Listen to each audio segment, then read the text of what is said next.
শেখ পরিবারকে জানেন, চেনেন, আপনার সাথে মানে আপনার সাথে আওয়ামী লীগেরও একটা নিবিড় সম্পর্ক রয়েছে। আপনি আমাকে বলেন তো, যেই লিডার কোনো রকম কোনো আগের থেকে পরের থেকে কিছু না বলে দেশের তার যারা সাপোর্টার তাদেরকে বিপদে ফেলে, শুধুমাত্র উনি যাদেরকে তাদের পরিবারের অংশ মনে করেন তাদেরকে হিন্ট দিয়ে, শেখ তাপসকে আগে চলে যেতে বলছেন, তার আত্মীয় স্বজনটা আগে চলে যেতে বলছেন, শেখ রেহানার বিয়ার আগে চলে গেছেন, উনি চলে গেছেন, তাকে নিয়ে আর মানে ভাবনাটা কি, আর মানে এটা কারণটা কি?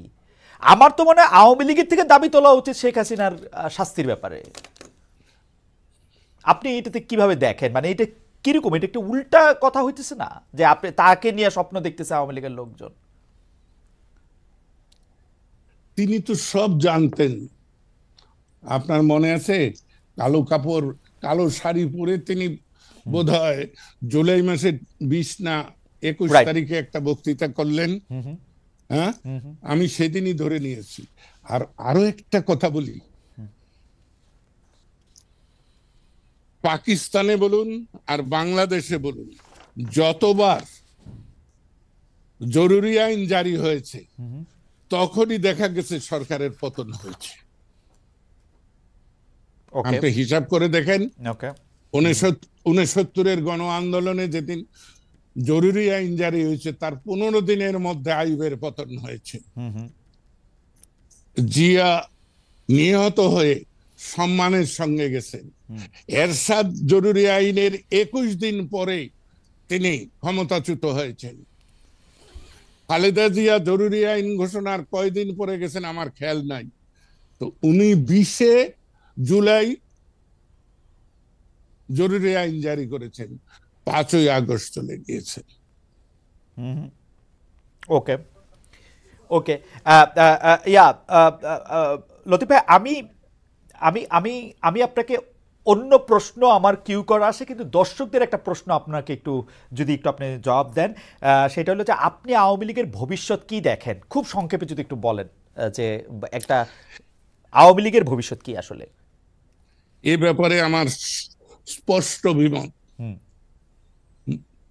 মুসলিম লীগের ভবিষ্যৎ যা হয়েছে, মুসলিম লীগ পাকিস্তানের স্রষ্টা বলে দাবিদার, ভারত রাষ্ট্রের প্রতিষ্ঠাতা বলে কংগ্রেস দাবিদার, কংগ্রেসের আজকে যে অবস্থা হয়েছে, তাই বাংলাদেশ প্রতিষ্ঠার দাবিদার আওয়ামী লীগের একই ভবিষ্যৎ। কারণ তার প্রয়োজন ফুরিয়ে গিয়েছে। যেমন আমার কিন্তু প্রয়োজন ফুরিয়ে গিয়েছে। আমি যতই চেষ্টা করি, 50 বছর বয়সে যা পেরেছি আজকে তা পারবো না। আমাকে নতুনদেরকে জায়গা ছেড়ে দিতে হবে। ওকে, আমি আমি একটু সামারাইজ করি আমাদের দর্শকদের জন্য, correct me if I am wrong mister Siddiqui, যে আওয়ামী লীগের ভবিষ্যৎ মুসলিম লীগের মতোই আপনি দেখছেন, কারণ এটা হচ্ছে যে মুসলিম লীগ পাকিস্তান প্রতিষ্ঠা করলো এবং আওয়ামী লীগ বাংলাদেশ প্রতিষ্ঠার সঙ্গে জড়িত থাকলো, তার প্রয়োজন এখন ফুরিয়ে গেছে এবং নতুনদের কাছে জায়গা ছেড়ে দিতে হবে। আপনি কি আর কোনো কিছু যোগ করবেন এইটার সঙ্গে? কারণ এটা একটা স্পেসিফিক প্রশ্ন অনেকের, আপনি যদি আর কোনো কিছু যোগ করেন ভবিষ্যৎ। যোগটা হলো, সময়ের দাবিতে আওয়ামী লীগের প্রয়োজন নাই, তারপরেও আওয়ামী লীগ যে দুর্নীতি, দুরাচার, গুম, হত্যা, বিনা বিচারে মানুষকে অত্যাচার করেছে, বাক স্বাধীনতা হরণ করেছিল, এটা তো তাদের একটা পাপ। ওকে, আর সবচেয়ে লজ্জার এবং ঔদ্ধত্যপূর্ণ, আপনারা সে কথাটা বলেন না, আমি ছোট ছোট কথা নিয়ে তো বলি। শেখ হাসিনা প্রত্যেক বক্তৃতায় বলতেন যে আমি গণতন্ত্র দিয়েছি। রাইট। গণতন্ত্র কেউ দিতে পারে নাকি? এর চাইতে বড় ঔদ্ধত্য। এবং এই কথাটা হচ্ছে একদমই, আমি গণতন্ত্র দিয়েছি বললেই বোঝা যায় যে এই দেশে গণতন্ত্র নাই আসলে। দেশের প্রধান যদি এই কথা বলে, এটা খুবই ভালো কথা বলছেন, এটা খুবই ভালো কথা বলছেন, এটা খুবই ভালো কথা বলছেন। আমি জনাব লতিফ সিদ্দিকী আপনি আসবেন এবং সেই সময় আমরা একটু দর্শকদের কাছে জানতে চেয়েছিলাম যে দর্শক একটা জরিপ যে বাংলাদেশে ধর্মনিরপেক্ষতার বিরোধিতা হলে ভারতের মুসলমানেরা ঝুঁকিতে পড়ে অধ্যাপক আনু মোহাম্মদের এমন বক্তব্য সমর্থন করেন কিনা। শতকরা 41% দর্শক এটার সাথে সমর্থন পোষণ করেছেন, 59% না ভোট দিয়েছেন, 41,000 দর্শক ভোট দিয়েছেন। জনাব জনাব লতিফ সিদ্দিকী, আমাকে আপনাকে একটা প্রশ্ন করতেই হচ্ছে, কারণ আপনাকে কারণ আপনি জানেন যে আপনার বিরুদ্ধে দেশে অন্তত 20টা মামলা হয়েছিল যুক্তরাষ্ট্রে আপনার বক্তব্যের প্রেক্ষিতে। 154টা, টোটাল 154টা। আচ্ছা, আমি 20টার খোঁজ পেয়েছিলাম। কিন্তু কিন্তু আমাদের প্রশ্ন হচ্ছে, জনাব লতিফ সিদ্দিকী আপনি একদম জীবন সায়ান্নে আছেন, যদিও আমরা চাই যে আপনার জীবন অনেক দীর্ঘতর হোক, আপনি শতায়ু হন, তার চেয়ে বেশি বছর বাঁচেন, কিন্তু আমাদের এই প্রশ্ন করতেই হবে। আপনি 2009 সালে, যে বছর আওয়ামী লীগ সরকারের পাট ও বস্ত্রমন্ত্রী হয়েছিলেন, সেই মেয়াদে মিল কারখানা, মিলের জমি বিনা টেন্ডারে আপনি পানির দামে বিক্রি করে দিয়েছিলেন, এরকম অভিযোগ আপনার বিরুদ্ধে রয়েছে। আপনার বিরুদ্ধেও দুর্নীতির অভিযোগ মাঠে ময়দানে বক্তৃতায় আমরা শুনি যে আপনি রাজনৈতিক বোঝাপড়ার অংশ হিসাবে বা নিজের রাজনীতি প্রতিষ্ঠিত করার সময় অনেক সময় দুর্নীতিতে অংশগ্রহণ করেছেন। এই বিষয়ে আপনি আসলে গুড গুড, আপনি ভালো কথা বলেছেন। হ্যাঁ, বিজেএমসির কোনো সম্পত্তি বিক্রি হয় নাই, বিক্রি হয়েছে বিজেসির, বাংলাদেশ জুট কর্পোরেশনের। হ্যাঁ, এইটার একটি জমি আমি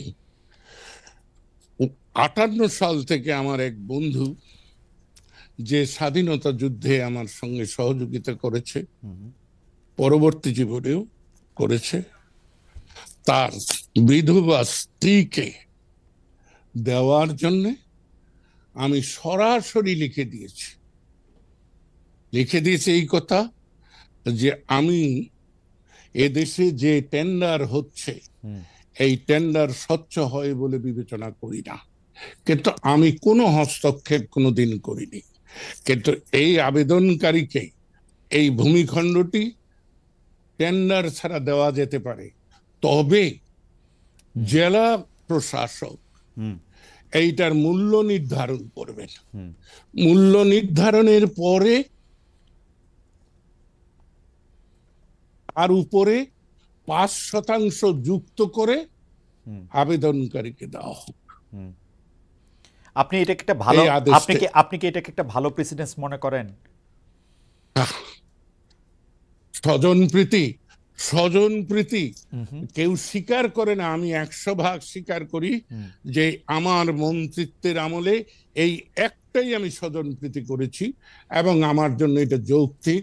আমার প্রয়াত বন্ধুর বিপন্ন পরিবারকে আমি সহযোগিতা করার চেষ্টা করেছি।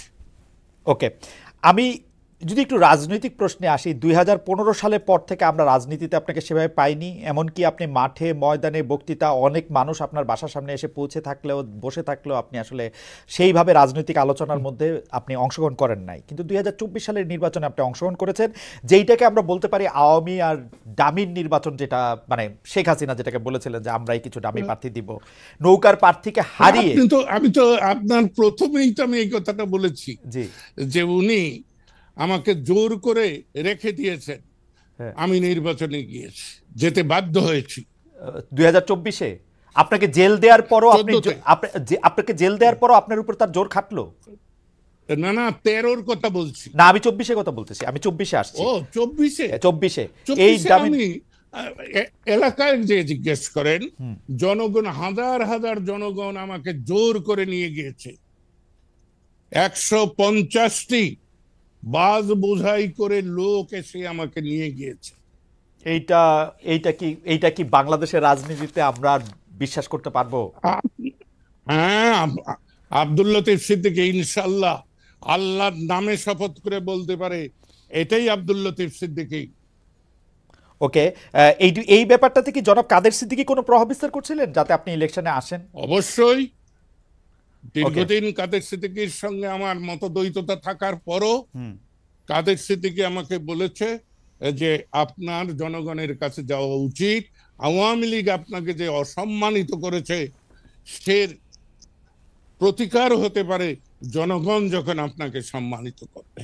শুধু তাই নয়, এই নির্বাচনে কাদের সিদ্দিকী আমাকে সর্বাত্মকভাবে সহযোগিতা করেছে। আমি আমি একটা বাক্য বলি জনাব সিদ্দিকী, যে আমরা এই বাক্যটা 2024-এ মানে 2024-এর ডিসেম্বর থেকে যখন শেখ হাসিনা বললেন যে আমরাই একটা প্রার্থী দাঁড়া করাবো, তার মধ্যে থেকে আর কেউ যাতে এরকম না বলতে পারে যে প্রার্থী ছাড়া এরকম ইলেকশন হয়েছে, সেইটার পরে তো সেই সময় অভিযোগটা হচ্ছে এরকম